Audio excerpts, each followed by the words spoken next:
So this is DJ Van Kuren with the Heyman Family Office and um, the Family Office Real Estate Magazine. I happen to be in London with a good friend of mine, Akhil Patel, who we've known for quite a number of years, but haven't had a chance to meet. So yes, super excited about that as well. And how this all came about was because I wanted to start to really dig into market cycles and really understand them. And in fact, I think I told you that I had put out a survey to a bunch of families a number of years ago. I did a small sampling and then a large sampling, and the almost same statistical number came back. That family wanted to know, 67% of those, where are we in the real estate cycle? Right. So what I wanted to talk to you about here briefly today is you know, a lot of people think something's going to be happening. Yeah. They're not sure when, Mm-hmm. especially because we've had such a good long ride since the downturn. How far back can you actually go when you're looking at historical evidence of market cycles? And is it one country, multiple countries?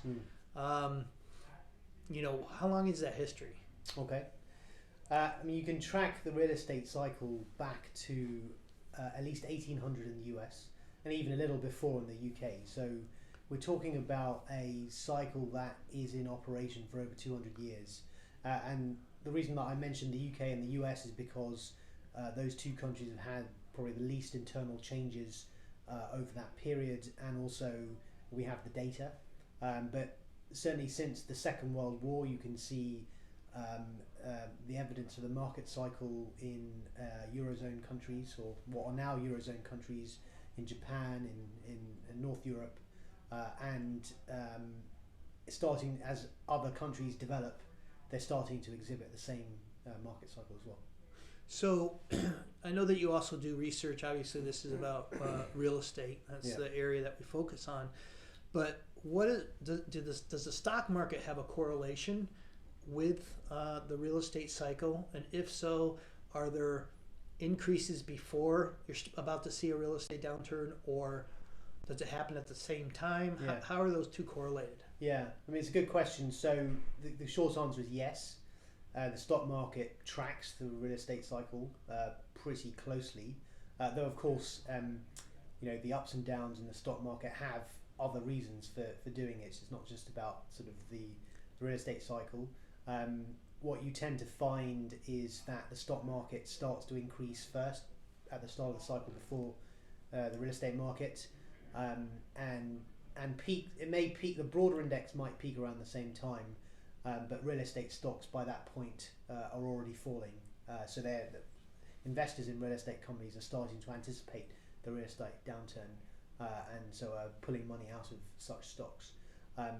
But if you take the history of US stock markets back to 1800, the median fall in stock prices at the end of the real estate cycle, when the economy is entering a recession, is 48%. So they're very significant stock market events timed to the real estate cycle. That sort of tells me you probably short stocks. Yes, if you could, I mean, these days you can short the broader index. Yes. The best candidates for shorting are bank stocks, particularly stocks that have gone too far in terms of lending during the prior boom. I mean, you have to be a little careful because some banks then go completely out of existence. But you can make some really good returns shorting bank and real estate stocks in the downturn. All right, so today is the third week in November 2018. Yeah. Based upon what I've read and you know, from your data, your information, us speaking, and everything else, that we should be seeing a downturn in the next 12 to 18 months. Is that fair to say? Yes, it would be. So in my research, I call it the mid-cycle slowdown. There tends to be a bit of a dip, if not a proper recession, at the middle point of the cycle. It tends to be relatively less severe than the downturn at the end of the cycle, and usually economies get out of them fairly quickly. But yes, we've got that coming up in the next 12 to maybe 24 months, depending on what actions policymakers take. So we can go back, like you said, to the 1800s. Yeah, So a long time. it is. Yeah. Why do you think the cycle continues to repeat itself? The cycle repeats itself because ultimately it's driven by land speculation and bank credit, which are two features of the economy which have not changed.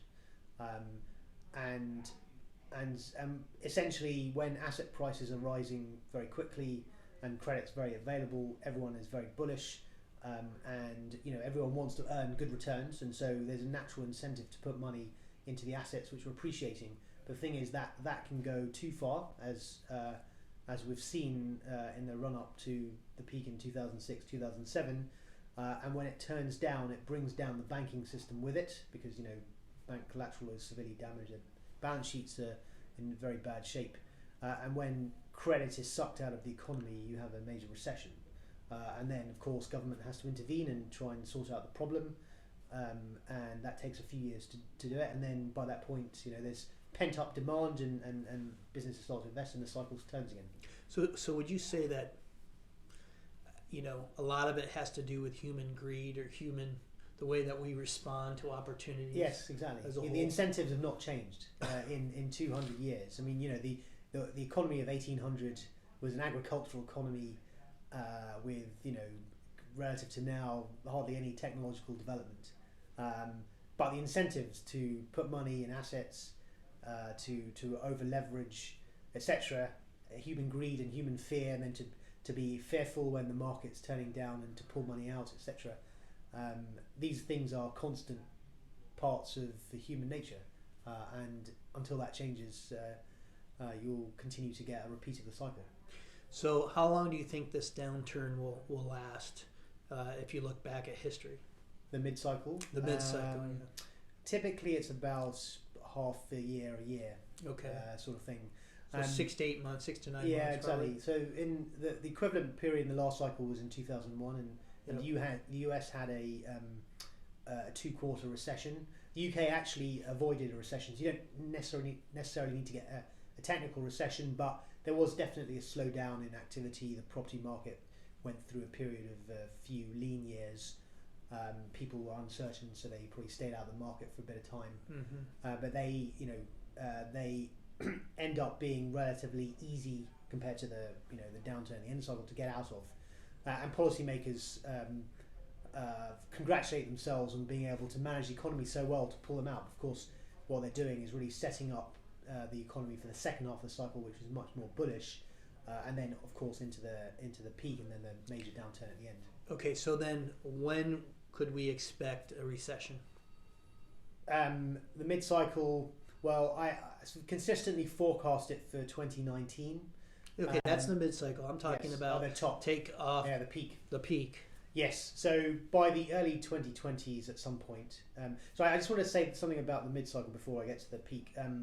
So 2019 is the third year of the US presidential cycle, which tends to be almost the best year for stocks and so on, because the government is trying to do as much stimulation of the economy to get things looking good before the next election. Yeah, so that might have an impact in the US. And of course, if the US avoids a recession or is in expansion mode, it might either delay the recession or the US might not have much of a recession. So the timing may be affected by certain events.